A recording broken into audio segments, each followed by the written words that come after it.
Página 10. Satanás, la primitiva tradición cristiana, por Jeffrey Burton Russell, 1981. Capítulo 1. El diablo. 1.2. Satanás sirve a Dios. El teólogo de la historia va más allá de esta. Asevera que el concepto, tal como lo define su historia, guarda un parecido con la realidad objetiva. El historiador la considera como un producto humano, el teólogo, centímetros, un producto humano cuya construcción está guiada por Dios. Para el teólogo, el concepto histórico representa una especie de teología natural, un enfoque a la verdad divina por el intelecto humano sin ayuda de la revelación. El historiador considera los límites del concepto como determinados naturalmente y flexibles en todo momento. Para el teólogo los límites están trazados al menos parcialmente por Dios y deben ser cuidadosamente respetados. El teólogo de la historia dice, con John Courtney Murray, la pregunta es, ¿qué es la evolución legítima? ¿Qué es crecimiento orgánico en el entendimiento del depósito original de la fe? ¿Cuáles son las normas para juzgar entre el verdadero crecimiento y la simple excrecencia? O bien, con Jaroslav Pelikan, ¿qué puede significar para una doctrina volverse parte de la fe católica, que por definición es universal en espacio y tiempo? El teólogo de la historia argumentará que las doctrinas no pueden sumarse o restarse de una razón de peso. El historiador juzga si una idea corresponde orgánicamente al modelo de desarrollo, no si es propia o impropia. Si bien los puntos de vista difieren, el historiador tiene mucho en común con el teólogo de la historia. La historia de los conceptos se distingue de la historia tradicional de las ideas en dos aspectos. En primer lugar, mientras una idea es intelectual y está rígidamente definida, un concepto incluye tanto lo afectivo como lo analítico, y sus límites son más vagos, mientras que una idea es racional. Un concepto se deriva tanto de pautas inconscientes como de construcciones conscientes. Para la historia de los conceptos, el mito es tan interesante como la filosofía. En segundo lugar, el historiador de los conceptos no estudia las ideas en un vacío, sino que las ubica en su contexto social cuando esto es posible. La historia de los conceptos difiere tanto de la sociología del conocimiento como de la historia social. En su mejor expresión, la historia social ha sido sutil y penetrante, pues ha utilizado sus fuentes de maneras nuevas y creadoras. Y en el peor de los casos, ha sido estrecha y simple en virtud del supuesto positivista de que las relaciones externas duras y sólidas son más cognoscibles que las ideas o los conceptos. La historia no trata la realidad objetiva, cualquiera que ésta sea, sino antes bien las percepciones de la realidad, las reflexiones sobre la realidad. Los historiadores sociales profundos están dispuestos a convenir en que, si bien debe tomarse en cuenta el contexto social de los conceptos, el contexto no determina al concepto. La historia de los conceptos sostiene que la mejor manera de definir un fenómeno como el diablo es por medio de su historia. El diablo es la tradición de lo que se ha pensado que es. Este enfoque encierra algunos peligros. Cuando estudiamos la historia de un concepto, ya sea el del diablo o el del parlamento, es posible que acabemos por objetivarlo, considerándolo como una entidad verdadera, aparte de su planteamiento por el hombre. Esta reificación de doctrinas puede llevar a una búsqueda de una aproximación de un tipo ideal que no existe o que al menos no es posible conocer, y a preguntas incontestables sobre cuándo surgió en realidad una idea. ¿Cuándo comenzó realmente el concepto de parlamento? ¿O el del diablo? Peor aún, este enfoque corre el peligro de remontar a épocas anteriores ciertas ideas que fueron planteadas mucho tiempo después, como si el Wittenhagemo anglosajón hubiera luchado vaga, y crudamente, por evolucionar hacia el Parlamento de Disraeli y Gladstone. Sin embargo, mientras los historiadores tengan presente que los conceptos que estudian son obra del hombre, y que cualquier otro supuesto que hagan más allá de esto, no lo hacen en calidad de historiadores, el valor de la historia de los conceptos permanecerá en su expresión de la tensión entre el perceptor y lo percibido. Es más, una tradición solo es tan válida como los fundamentos sobre los que descansa. La tradición siempre debe ceder a los hechos que puedan demostrarse. La noción geográfica del cielo, por ejemplo, dejó de ser viable desde antes de Copérnico. Fue privada de su valor por una nueva manera de entender la geografía que no daba cabida a un cielo situado en un lugar en el espacio. Como la existencia y la naturaleza del diablo no están sujetas a la investigación científica, esa particular bomba de tiempo no nos acecha en este concepto. La donación de Constantino, un documento espurio en que durante siglos se basaron las pretensiones papales al poder temporal, es otro ejemplo de una tradición asentada en arenas movedizas. Es necesario extirpar las tradiciones fundadas sobre bases de falsedad probada para que un concepto retenga su validez. Asimismo, los conceptos son válidos solo mientras sigan respondiendo a percepciones vivas. De manera que si, por ejemplo, hubiera un orden social que pudiera eliminar el mal, hazaña muy poco probable, ciertamente moriría el concepto del diablo. Por otra parte, un concepto debe mantener coherencia interna en ciertos puntos centrales. Por último, debe tener una evolución continua en el tiempo. Toda interrupción cronológica en su evolución significará que el concepto ha dejado de responder a la experiencia y que, en caso de ser renovado, su existencia estará fundada sobre bases muy distintas. El diablo es la personificación del principio del mal. Algunas religiones lo han considerado independiente del buen Dios, y otras, como creación suya. De cualquier manera, el diablo no solo es un demonio, un espíritu mezquino y limitado, sino la personificación sensible de la fuerza del mal, que quiere el mal y lo dirige.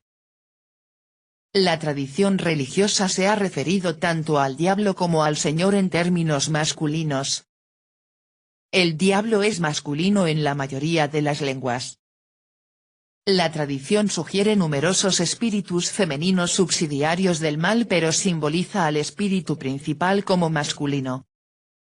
Sin embargo, la teología no exige un diablo de sexo masculino, y de hecho los teólogos cristianos han argumentado que, siendo un ángel, el diablo no tiene un sexo específico. Entonces, ¿el lenguaje? El pluralizar, el utilizar el pronombre ellos para referirse al diablo es engañoso, y decir él/ella resulta tan complicado que llega a ser absurdo. Ello carece de sentido de personalidad. Emplearé el pronombre masculino, con la reserva de que lo hago solo por razones de conveniencia. La historia no puede emitir juicios metafísicos sobre la existencia del diablo. Los siguientes son algunos argumentos ahistóricos en favor de ella. 1. El diablo se manifiesta personalmente. Hay una experiencia del diablo, así como existe una experiencia de Dios.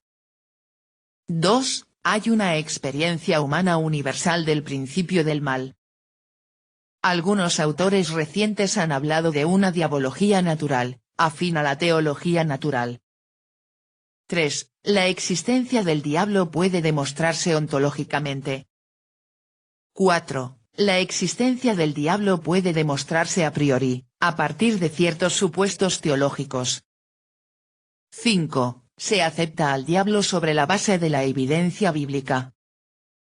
Lo que la historia muestra es el concepto del diablo, o sea una evolución histórica coherente que va desde las raíces prebíblicas, a través del pensamiento hebreo y del cristiano, hasta nuestros días. El punto esencial de esta tradición es que el diablo es un Satán, un obstructor de la voluntad del buen Dios. La función básica de Satanás consiste en decir, hágase mi voluntad y no la tuya. En Daredevil describí el desplazamiento desde el monismo inicial, la creencia en que Dios abarca el bien y el mal, hasta el dualismo, la creencia según la cual existen dos principios divinos opuestos, uno bueno y uno malo. Y luego describí cómo el monoteísmo judeocristiano había frenado el dualismo. El conflicto no resuelto entre el monoteísmo y el dualismo constituye la principal tensión en la historia de la diabología cristiana, por una parte, la soberanía de una deidad todopoderosa y benévola, y por la otra, el hecho irreductible del mal. Negar la existencia y la importancia central del diablo en el cristianismo es contravenir las enseñanzas apostólicas y la evolución histórica de la doctrina cristiana. Como literalmente carece de sentido definir el cristianismo en términos distintos de estos, es incoherente desde el punto de vista intelectual argumentar en favor de un cristianismo que excluya al diablo. Si el diablo no existe, entonces el cristianismo se ha equivocado totalmente en un aspecto central, desde sus inicios. En mi libro anterior sugerí yo la posibilidad de que la historia del concepto llevara a una segunda fusión del principio del mal con el principio del bien en un nivel superior y más consciente que el del monismo tradicional. William James aludió a este tipo de opciones. El mal, como elemento requerido por la dialéctica, debe ser precisado, vigilado y consagrado, y debe asignársele una función en el sistema definitivo de la verdad. Habló de una posible reconciliación de los dos principios, es como si los opuestos del mundo, cuyo carácter contradictorio y conflictivo da lugar a todas nuestras dificultades y problemas, se fundieran en una unidad. No solo pertenecen, como especies en contraste, a un mismo género, sino que una de las especies, la mejor y más noble, constituye en sí el género y de este modo imbuye y absorbe su oposición. Y Frederick Sontag observa, Dios es bueno porque continuamente controla el mal dentro de su propia naturaleza. No es bueno en la medida en que permite que sobrevenga una destrucción innecesaria sobre la existencia humana. El problema del mal impide que veamos la unidad, o la bondad, como principal atributo divino. Una pluralidad de atributos unidos en la personalidad, ahora esta pasa a ser la unidad máxima permisible. Nos enfrentamos a un Dios cuyos atributos están unidos en una forma más flexible que en la mayoría de los conceptos clásicos. En otras palabras, el concepto de Dios puede integrar el bien y el mal en una unidad, que en virtud de la síntesis se vuelve buena. Esta es, desde luego, una especulación, y de hecho el concepto apunta hacia otra dirección. No es especulación el que los conceptos de Dios y del diablo se desarrollen a través del tiempo. Hablaré del Señor y del diablo haciendo tal o cual cosa, cambiantes y en evolución. Este es lenguaje figurativo e histórico, el diablo se convirtió en X significa el concepto cambió y pasó a representar al diablo como Z. No se hace ningún supuesto de teología en proceso, la evolución de Dios a través del tiempo. Mi libro de Deville remontaba el concepto al Nuevo Testamento. Este se desplaza hasta el siglo V, cuando ya se habían establecido casi todos los puntos fundamentales.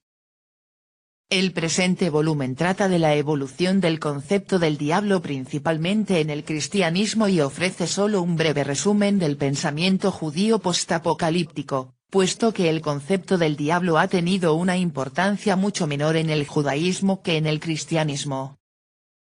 Trata del pensamiento cristiano ortodoxo y herético tanto en la Europa oriental como en la occidental. Echa mano de la teología, la historia, la geografía, los credos, el derecho canónico, la poesía y la mitología. El Nuevo Testamento supone un Dios, el buen Señor, con quien se identifica a Jesucristo, el Hijo y la Palabra de Dios. Dios es benévolo, pero existe otro poder espiritual que opone el mal a la bondad de Dios y la oscuridad a su luz. En el Nuevo Testamento en griego, este espíritu es el diabolos, el adversario, una traducción del hebreo Satán, el obstructor, y origen de la palabra diablo. El diablo está subordinado al Señor, pero lucha constantemente en su contra. El sentido y el grado de esta subordinación, que no están muy claros en el Nuevo Testamento, pasaron a constituir el tema de la controversia teológica. El diablo del Nuevo Testamento es el príncipe de este mundo de espacio, cosmos, y de tiempo, aion, en oposición a Jesucristo, cuyo reino no es de este mundo. Hasta cierto punto, Satanás es amo de la materia y de la carne, en oposición al espíritu. Las herejías gnósticas habrían de exagerar este aspecto, que los ortodoxos mantenían en proporción, al insistir en que todo fue creado por el Señor y por lo tanto es inherentemente bueno. Satanás es el principal adversario de Cristo. Trató de tentarlo, pero fracasó. Buscó la muerte de Cristo, y al mismo tiempo pretendió impedir el acto de redención. Después de la muerte y la ascensión de Cristo, el diablo intenta frustrar la victoria de Dios atacando y pervirtiendo a la humanidad, como si antes no lo hiciera. Satanás tienta a la gente, causa las enfermedades y la muerte. Obsesiona y posee a los individuos y mueve a los hombres al pecado. Es el jefe de un ejército de espíritus malignos. Él y sus seguidores serán castigados por Cristo en el fin del mundo. El Nuevo Testamento dejó abiertas muchas cuestiones de diabología a los futuros teólogos, pero afirma que si bien el mundo está lleno de terribles penas y dolores, en algún sitio fuera del alcance del poder de Satanás hay un poder mayor que funde ese dolor en el descanso y la alegría eternos.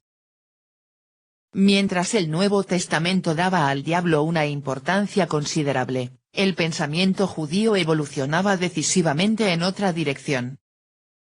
Las enseñanzas de los rabinos en el Talmud rechazaban conscientemente la tendencia dualista de los autores apocalípticos, e insistían en la unidad de un Dios benévolo. El mal es resultado del estado imperfecto del mundo creado, o bien del mal empleo del libre albedrío por los seres humanos, y no de las maquinaciones de un enemigo cósmico de Dios. Por lo general, los rabinos rechazaban la noción de un ser personificado que dirige las fuerzas del mal, y preferían hablar del diablo como un símbolo de la tendencia al mal en la humanidad. Según las enseñanzas rabínicas, en cada individuo habitan dos espíritus antagónicos, una tendencia al bien, Yetzer Hatov, y una tendencia al mal, Yetzer Harra. Los rabinos solían argumentar que el Señor creó ambas tendencias, pero dio el Torá a la humanidad para que pudiéramos superar el Yetzer maligno, siguiendo la ley. Se concibió al diablo como una personificación del Yetzer. El rabino Simón ben Laquis escribió que Satanás y el Yetzer y el ángel de la muerte son uno mismo. Los rabinos rechazaron la tradición de la rebelión de los ángeles, ya que estos no poseen un Yetzer maligno y no pueden pecar. Tampoco identificaron a Satanás con la serpiente del Génesis, ni predijeron su destrucción y su castigo. Algunas de las tradiciones antiguas sobrevivieron en los Agadá, historias morales, leyendas, máximas y sermones, en los cuales el diablo, más conocido como Samael que como Satanás, es un ángel de alta jerarquía que cae, se vale de la serpiente para tentar a Adán y Eva y actúa como tentador, acusador, destructor y ángel de la muerte. Muchos relatos cristianos sobre el demonio tienen su origen en los Agadá. Pero ni aun en estos tiene Satanás una existencia independiente del Señor, quien lo utiliza para poner los corazones a prueba, como agente que informa al Señor de nuestros pecados y como encargado de castigarlos. Y es extraño, porque esto significa que Dios necesita que le informen, no puede por sí mismo observarlo todo. La Cábala, la literatura del movimiento mágico místico judío que culminó en el siglo I y conservó su popularidad hasta entrado el siglo XVII, presta al diablo mucho mayor atención de la que pusieron en él los rabinos. Influida por la filosofía griega, el gnosticismo y el cristianismo, la Cábala enseña que todas las cosas surgían del ser divino en una serie de emanaciones, cada una de ellas inferior a la precedente. Originalmente, Dios era bueno y malo, su mano derecha era el amor y la piedad, y su mano izquierda, el odio y la destrucción. El aspecto destructivo de Dios se separó del bueno, y se le conoce como el diablo. El rabino Isaac Luria ofrecía el argumento poco común de que el Dios se contrajo, proceso denominado tzimtzum, para dar cabida a la creación así, el mundo creado padece una falta de integridad, la ausencia de Dios, el mal. Otra interpretación de las ideas de Luria es que Dios contiene en sí mismo un diminuto grano de mal llamado Sores Adin, la raíz del juicio estricto. Unas leyendas judías ofrecen detalles sobre Satanás o Samael: tiene 12 alas, está cubierto de ojos, es como una cabra, puede modificar su forma a voluntad. Es un ángel rebelde que vuela por los aires, causando las enfermedades y la muerte. La humanidad solo puede vencerlo siguiendo el Torá y por ende, obedeciendo a los sacerdotes, a las autoridades eclesiásticas. El lugar del diablo en el pensamiento judío después del periodo apocalíptico es insignificante y se deriva en buena parte del pensamiento no judío circundante. En palabras de Joshua Trachtenberg, el diablo judío era poco más que una alegoría de la inclinación al mal en los seres humanos. Página 15.